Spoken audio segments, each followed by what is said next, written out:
tomorrow I will ask question to you. Okay, Karan, sit down. ठीक है, Thomson model of atom. So J.J. Thomson gave the structure of an atom. ठीक है, in 1904.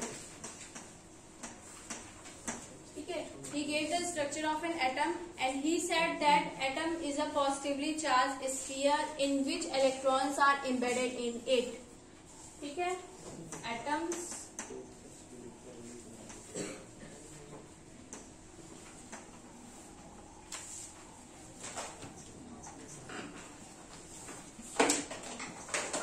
positively charged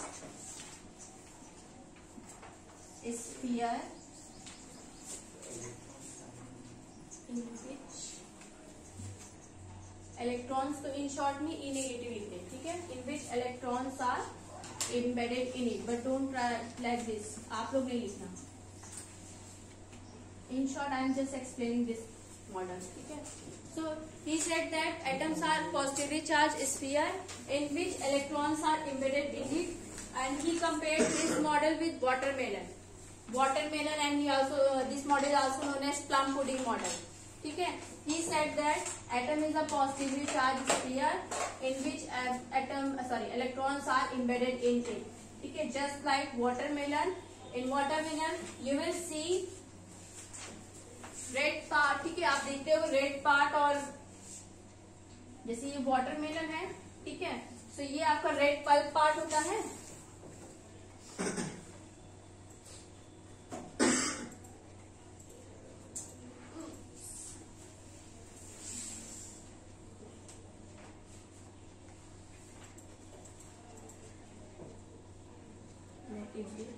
तो this one, ये जो होगा आपका, this one is a red pulp. ठीक है, in this red pulp electrons are embedded in it. ठीक है, जैसे रेड पल्प में आपके सीड्स एम्बेडेड होते हैं, सेम वही आपके क्या होंगे, इलेक्ट्रॉन्स भी उसी तरह रहेंगे.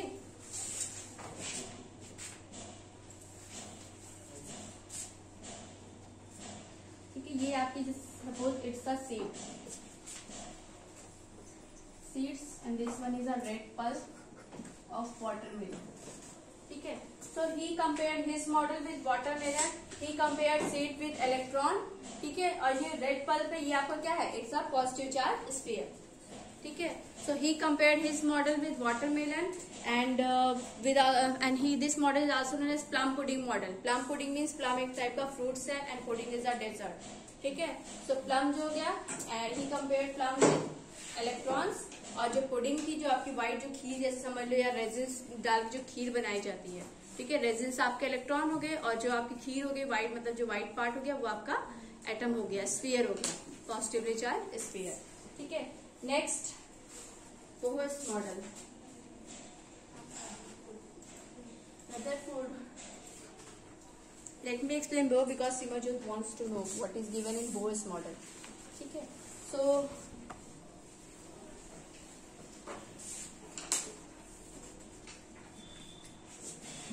Niels Bohr in 1913 he gave the structure of an atom. ठीक है, and there are too many postulates of Niels Bohr. So इनके postulates आपको याद भी चाहिए. First one, Bohr said that atom has positively charged in the center. ठीक है, आप सेंटर पे अगर देखोगे, अभी तो थॉमसन में था that atom is a positively charged sphere in which electrons are embedded in it. ठीक है, but Bohr said and he said that atom consists nucleus in the center and which carry positive charge. ठीक है, because of proton. आपको पता है proton जो होते हैं वो पॉजिटिव होते हैं, न्यूट्रॉन आर न्यूट्रल. ठीक है, so because of proton they carry positive charge, nucleus carry positive charge, इसलिए पॉजिटिव होता है, न्यूट्रल का कोई चार्ज नहीं होते हैं. ठीक है, तो न्यूट्रॉन आपके न्यूट्रल होते हैं.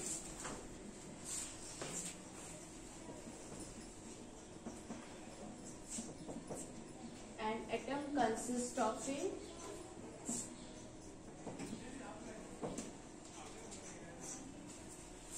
positively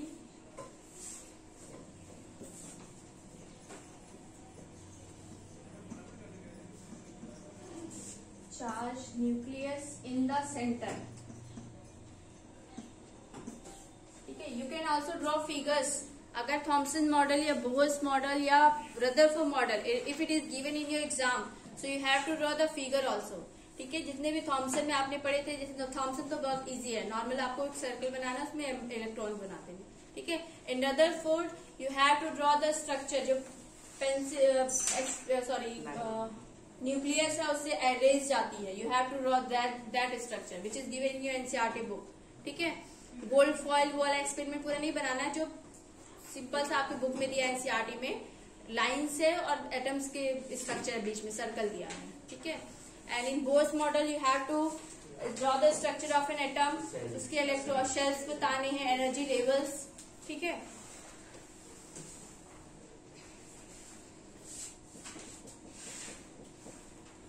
at the center and electrons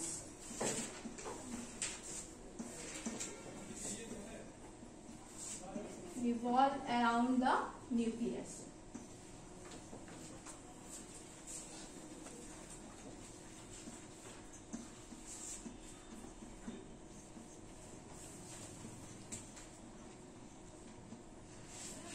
This is the first postulate of Bohr's. So he said that atom consists of positively charged nucleus in the center, means atom के पास क्या होता है, एक पॉजिटिव चार्ज होगा, जो that one is nucleus. ठीक है, and it is present in the center. ये आपका it carry positive charge. ठीक है, why it carries positive charge? Because you know that in nucleus protons plus neutrons are present. ठीक है, ये दोनों होते हैं, and protons carry positive charge and neutrons are neutral. ठीक है, because of protons it carry positive charge. ठीक है, and here electrons are revolving in a circular orbit. ठीक है, अराउंड द न्यूक्लियस। तो ये इनका first point, you have to draw this structure. बेटा स्ट्रक्चर बिना बताए आप एक्सप्लेन करोगे, I will not give marks for you. This is the first postulate.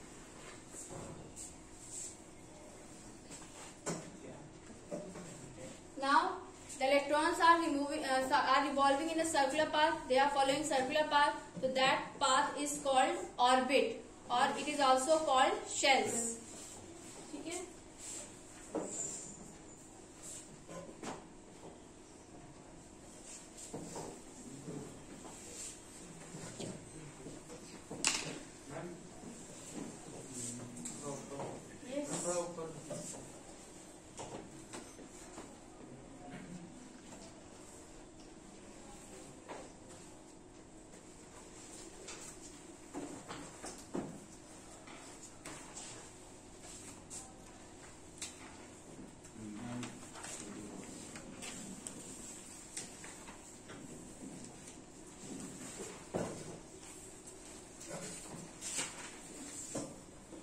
Revolve. ठीक है, दे आर कॉल्ड शेल्स, और उन्हें ऑर्बिट भी कहते हैं और एनर्जी लेवल्स भी कहते हैं। ठीक है,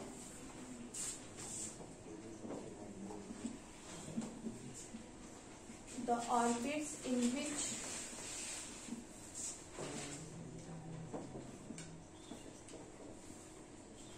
electrons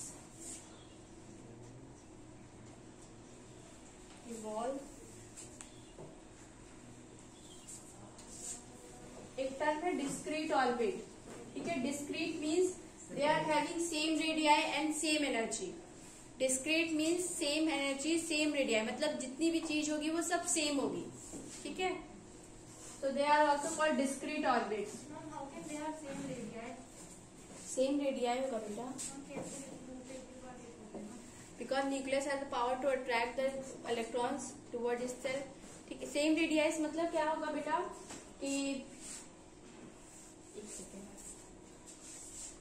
all are discrete orbits। discrete means similar energy, having similar energy and similar radii।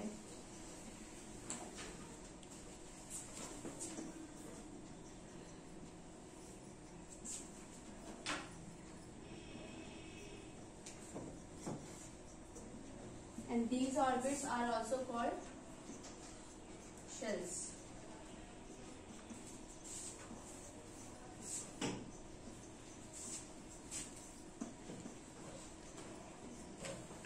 Shells और इसे एनर्जी लेवल्स भी कहते हैं।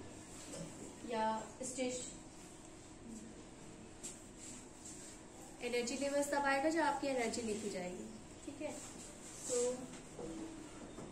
You know that there are 4 types of shells, K, L, M, N.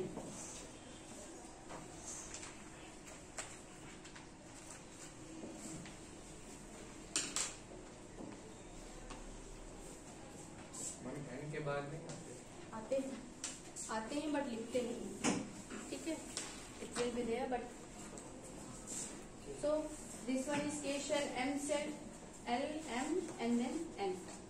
ये N है. So for K shell, N is equal to 1 means number of orbit, first orbit पे होता है तो N is equal to 1. For L shell, N is equal to 2 and M shell 3.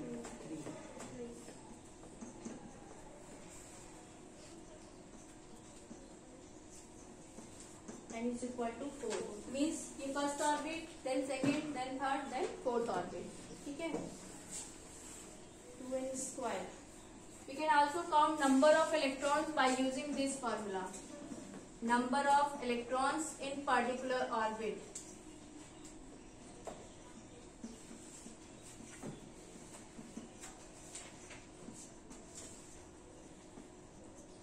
By using this formula, that is 2n square, ठीक है।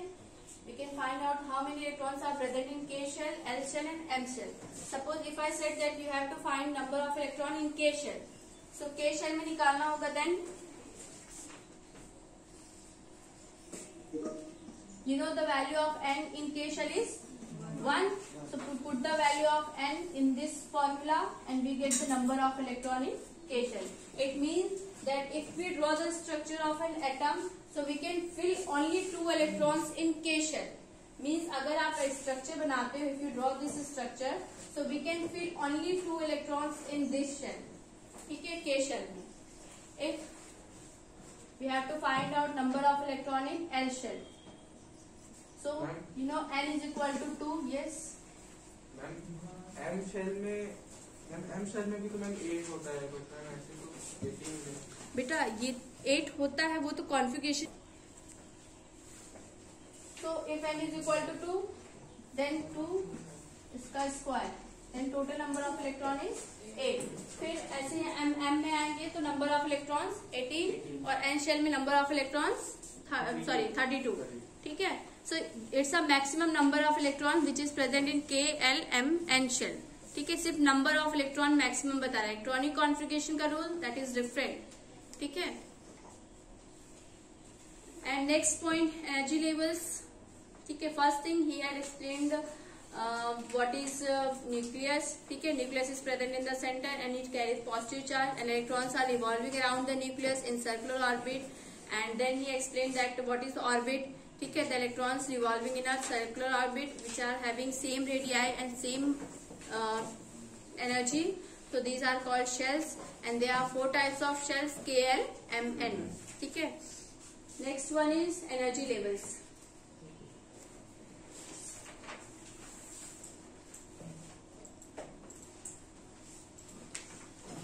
As we move away from the nucleus, as the electron moves outward from the nucleus. See, this one is the structure of an atom, ठीक है. As the electrons move outward, पहले एक चीज समझा, stationary orbit and excited state, stationary state और excited state, ठीक है.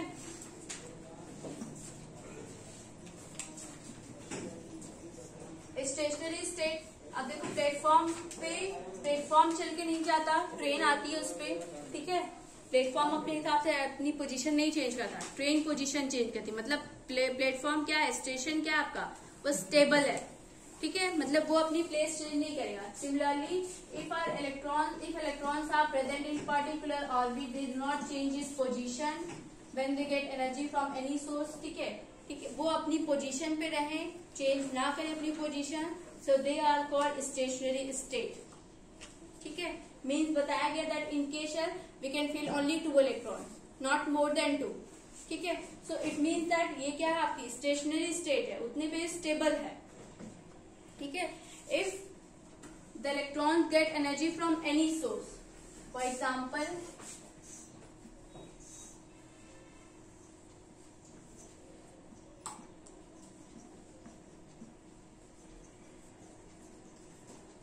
Energy कैसे मिलेगी? एनर्जी कैसे मिलेगी? क्या मिलेगी? एनर्जी कैसे मिलेगी? From any source, means light energy या electrons. For example, you have read that electrons strike on gold foil, then it pass through the gold foil and strike on zinc sulfide plate. तो zinc sulphide plate पे strike किया, means उसने अपना electron किसको पास किया? Zinc sulphide को. ठीक है, जिंक सल्फाइड को मतलब zinc sulphide they get energy from any source, और जिंक सल्फाइड के जो अंदर इलेक्ट्रॉन थे इट शोज ग्रीन कलर. ठीक है, सेम वही चीज है, एक्साइटेड स्टेट में इलेक्ट्रॉन थे, बट वो कुछ टाइम के लिए था, एक पर्टिकुलर टाइम के लिए वो होता है, ग्रीन कलर शो करता है जिंक सल्फाइड लेयर, बट वो आपके कंटिन्यूअसली, मतलब आप कंटिन्यूअसली नहीं देखो कि हाँ उसमें वो कलर दिख रहा है. ठीक है, सिमिलरली इसमें क्या होता है, if this electron get energy from any source, ठीक है, लाइट एनर्जी या किसी भी सोर्स से इसको एनर्जी मिल रही है. ठीक है, then it jumps to the outermost orbit, ये बाहर की ऑर्बिट पे जंप कर जाएगा, मीन्स एक्साइटेड स्टेट. अब अगर आपको चॉकलेट मिल जाए तो आप क्या करोगे? इतने खुश हो जाओगे, इतनी खुशी मिलेगी आपको कि आप सपोज कर लो इलेक्ट्रॉन की जगह कि आप अपने घर से अपने फ्रेंड के घर आओगे. ठीक है, कि हम उससे शेयर करके उसको बता दें, सामने वाले को जलाने के लिए कि आप बता दोगे कि मेरे पास चॉकलेट है, मुझे मिली, देखो मैं चॉकलेट खाने जा रहा हूँ. सेम थिंग यहाँ पे electron, if electron get energy from any source it jumps to the outermost orbit, ये ऑर्बिट पे जंप कर दिया. बट अब आप क्या किया, आप दूसरे के घर उसको बताने गए कि हाँ मुझे चॉकलेट में इतने सारे मिली, बट वापस कहाँ आओगे? अपने घर पे ही आओगे, यू जस्ट रिवर्ट बैक. ठीक है, तो आप वापस आओगे, मीन जब if it lost energy, if this electrons lost energy means energy use हो जाए, if energy is use then it comes back to its original position. ठीक है, तो this process is called excited state. When electrons get energy from any source and it jumps to outermost orbit, ठीक है, and then when energy is lost, then it comes back to its original position. So this is called excited state. ठीक है, जो ऊपर jump करके higher level पे गया, उस पोजीशन को उस वाली स्टेट को क्या कहेंगे? एक्साइटेड स्टेट कहेंगे. But when it comes back, वो वापस आ गया, तब वो किस स्टेट पे आ गया? स्टेशनरी. ठीक है, so he explained this term that what is excited and what is stationary state. Is it clear, beta? So when this alpha particle strike to gold foil, ठीक है, when it passes through the gold foil and this alpha particle also contains electron. अब किसी भी रे निकलती है या light energy आपको मिली, it also contains electron. ठीक है, all the matter is made up of atom, you know it. So when this electron strike this surface, zinc sulfide layer, ठीक है, if it strikes, so zinc sulfide also contain electrons. ठीक है, तो उसके जो electrons क्या हो जाएंगे? इससे एनर्जी मिलगी उसको, इस अल्फा पार्टिकल से इट गेट्स एनर्जी, एंड इसके इलेक्ट्रॉन क्या हो जाएंगे? एक्साइटेड स्टेट पे हो जाएंगे, and it shows green colour. ठीक है, that's why it shows green colour. ये एक्साइटेड स्टेट के लिए बेस्ट एग्जाम्पल है फ्लोरेसेंस का. ठीक है, फ्लोरेसेंस आपको इसी में पढ़ाया मैंने रदरफोर्ड में, that if zinc sulphide gets energy from any source, so it glows and it shows green in colour. ठीक है, वो आपकी ग्लो करने लगेगी, ग्रीन कलर दिखाने लगेगी, because of this excited state की वजह से. As we move away from the nucleus, means nucleus से यहाँ आएंगे तो एनर्जी विल इंक्रीज. ठीक है, as we move away from the nucleus से जितना दूर जाओगे उतनी ज्यादा क्या हो जाएगी? एनर्जी आपकी बढ़ेगी. ठीक है, energy will increase. That's it. E1, E2, E3 ऐसे हो जाएगा. That E1 is smaller than E2, E2 is smaller than E3 and E4 has the highest energy.